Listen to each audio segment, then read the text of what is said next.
Alright, welcome back mga kabyeros. Muling nagbabalik na naman ng ating kabyeros, no? Sa araw nito is magbe-build up na naman tayo ng letter N, no? So yan, sa nakikita nyo, no? Ganun pa rin yung sidings na gagamitin natin dito mga kabyeros is 1.5, 1 and 1 half inch. So yan, babalatan muna natin, no?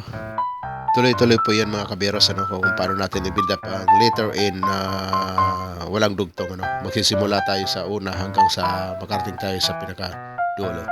So, yan. Tuloy tayo. So, wag niyong tapusin yung video, no, para malaman natin sa mga baguhan dyan, no. Yan, para malaman nyo kung paano proseso. No.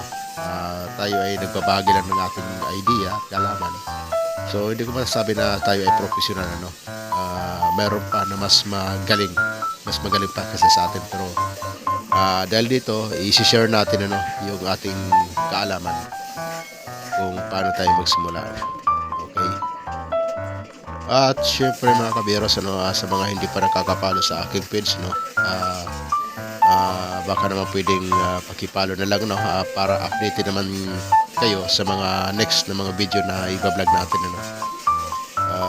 Syempre, paki-comment na rin, ano, para malaman natin kung hanggang saan na rin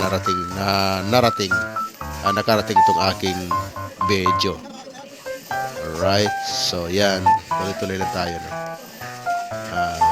Ang ginagamit natin dyan, ano, dati unang ginagamit natin dyan ng yung bender, no.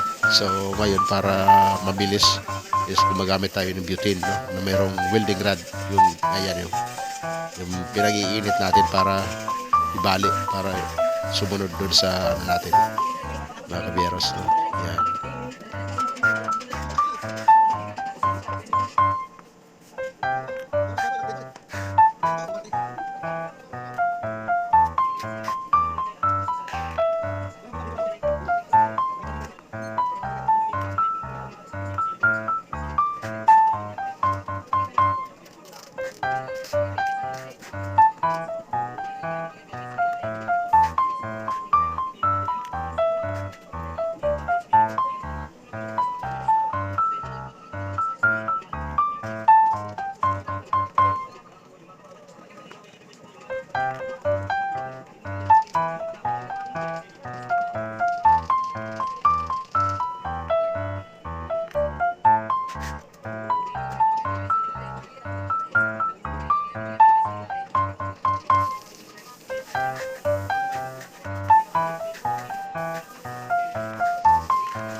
So, ayan na mga kaberos ang ating finished product, no, sa letter A, no.